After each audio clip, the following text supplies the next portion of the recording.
Ceremony time, and I'm going to go right ahead and go right into the ceremony up for awards. I know I can't speak much louder, but please come on around, and we're going to do the awards ceremony now. Be short.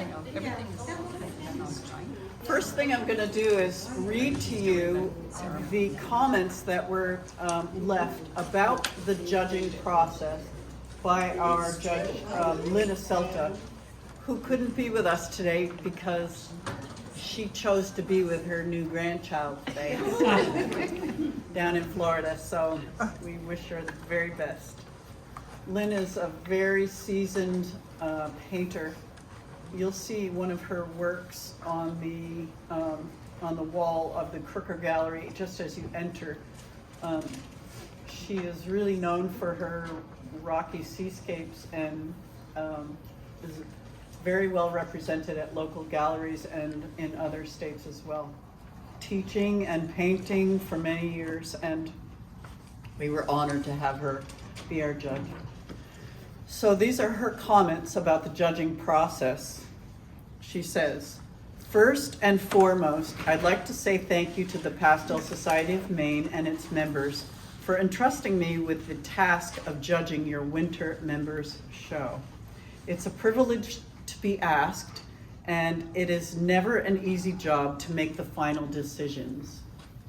To each artist who put forth their best efforts and entered the show, it is always an honor to step into a gallery filled with your work and to spend time with the marks you make, the compositions you create, and the stories you tell in the paintings you submit.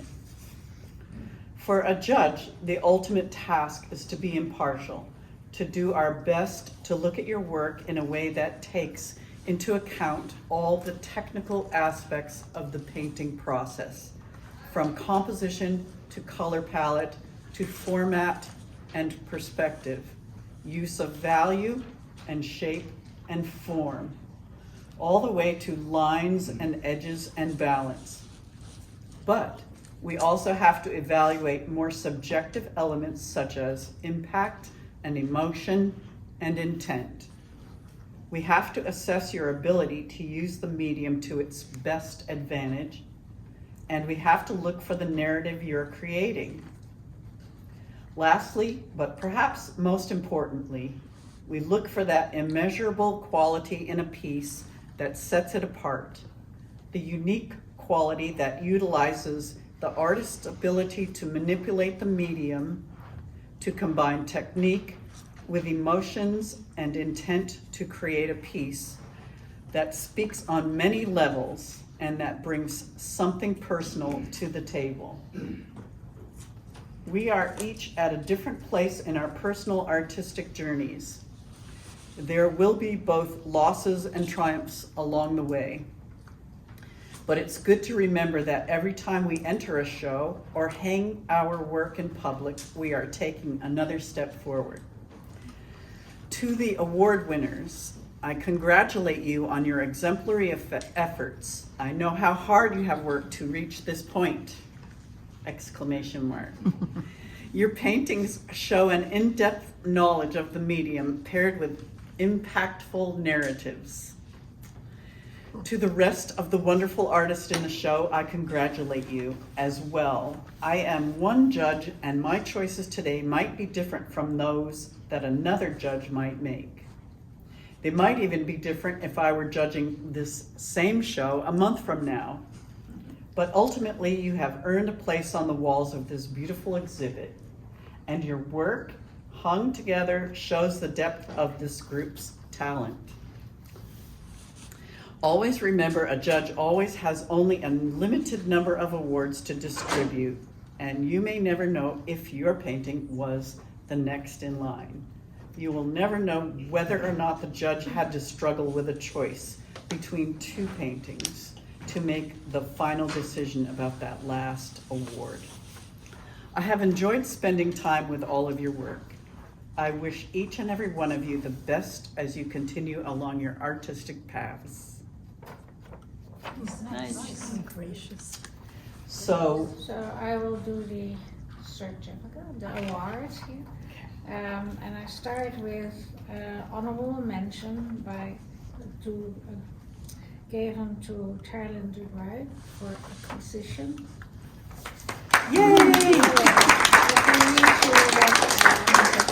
Lynn wrote about your painting. The minimal use of color in this portrait enhances the quiet, contemplative mood created by this child who is intent on the discovery she is making. The gesture of the hand speaks volumes, as does the careful crouched position of her body. Her shadow masterfully surrounds the light around the shell, giving this little treasure space of its own, making it of equal importance to the figure itself in the narrative. Lastly, the use of a textured surface and the looseness of the marks alludes to the casualness of a summer day at the beach. Yeah.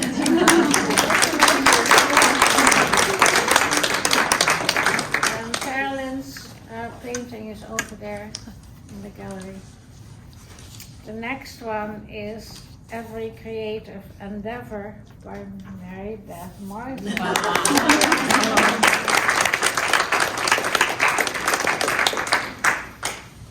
There's a lot of energy in this painting of a quiet snowy spot in the forest. It reminds me of the way I feel when I am out there in similar places, when there is an odd mix of silence and exuberance. The snow brings that muffled feeling, while the light brings so much energy as it bounces amongst the tree trunks and branches. The purposeful use of both color temperature and intensity amplifies this effect, and the choice of a texturous ground adds movement, pushing your eye from one negative space to the next throughout the piece. The burst of light in the upper left corner brings so much life and excitement to this painting, and further emphasizes the way the light plays off the branches nearby. I am always fascinated with paintings that make me feel the temperature rather than just elude it. This painting definitely makes you feel the cold in this beautiful place.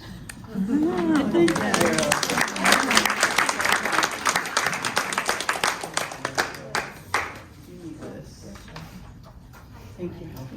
Yeah, this is Ellen Pelletier. I don't think she's here. She's not here. The third place. You want to read this? Okay. Diana Johnson. Diana Johnson. She's not here. She's not here either. Oh, she is here. Then I'll come up and get it. Okay. Autumn Sigh by Diana Johnson. What could have easily been a typical local landscape takes on a magical quality through the playful but complex use of impressionistic color in this piece. The illustrative, narrative use of color and texture created by interesting mark making and juxtaposition of color take this piece to a level all its own. The use of a square format, pushing the eye into the scene, serves to make the viewer even more aware that the forms and shapes making up this landscape are treated in a highly unusual, imaginative way. In this piece, the color does the talking, and the forms create the solid foundation that keeps the viewer exploring this intriguing place.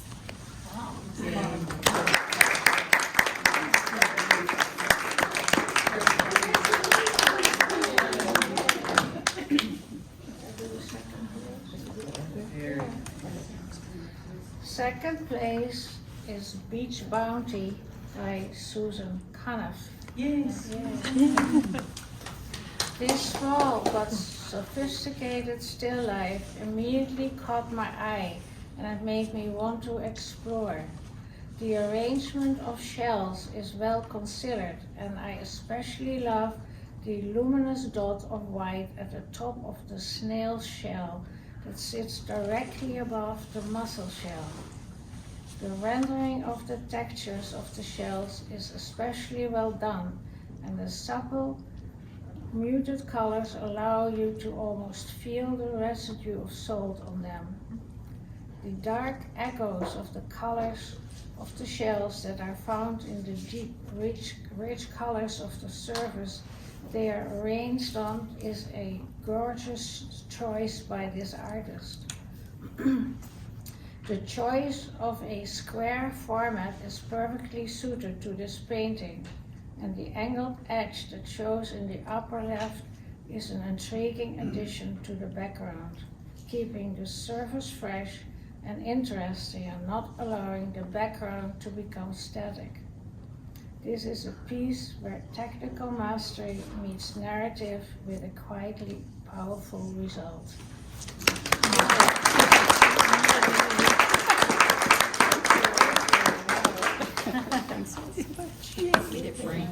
I will. Hang it up. Nancy Culver. Nancy here. Oh, there she is. First, Crash Into Me by Nancy Culver. With every show I judge, I anticipate the sight of a painting that stops me in my tracks. Crash Into Me is just that sort of a painting. Imposing in size, its subject matter, color palette, composition, and mark making don't disappoint. The use of a limited palette further enhances the dramatic effect of this composition. Everything about this piece sets up a crashing of opposing elements, hard edges against soft edges, bold rock against soft horizon line, exciting use of positive and negative space, masterful mark making, the solid forms of rock against the uplift of salt spray. From up close or far away, the movement and overall impact of this piece is both striking and powerful.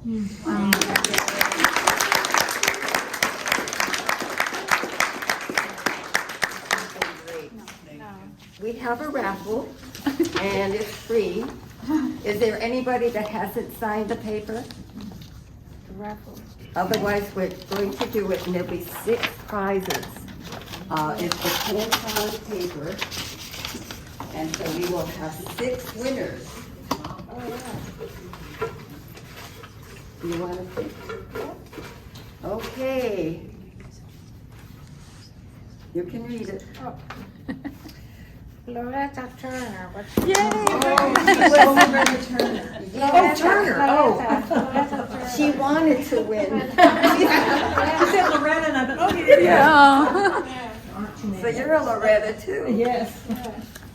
We'll have somebody take Oh, that. that's great. Okay, number 2. And I'll look. Sarah Ostroff.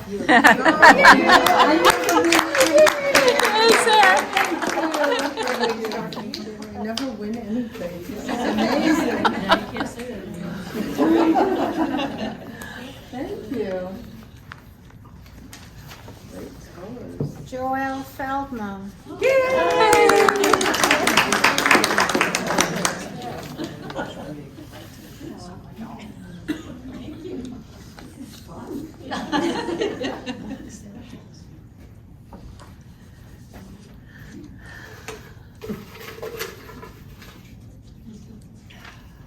Rosalind Forber.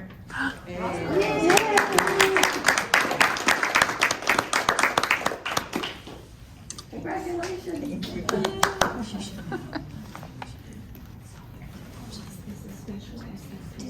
This is pastel, and it has texture on one side, but you can turn it over and it's smooth on the other side. Laura Beckering. Laura, yes.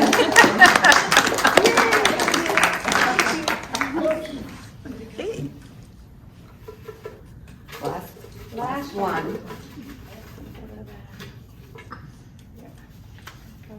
Careful on that rag. Hold on, Beckering. Kathleen Sutherland.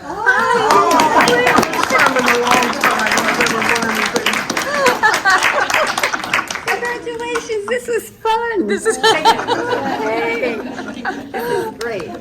Okay, so you can continue talking, eating, and then to take the paintings back home with you. Anyone. And what can I just?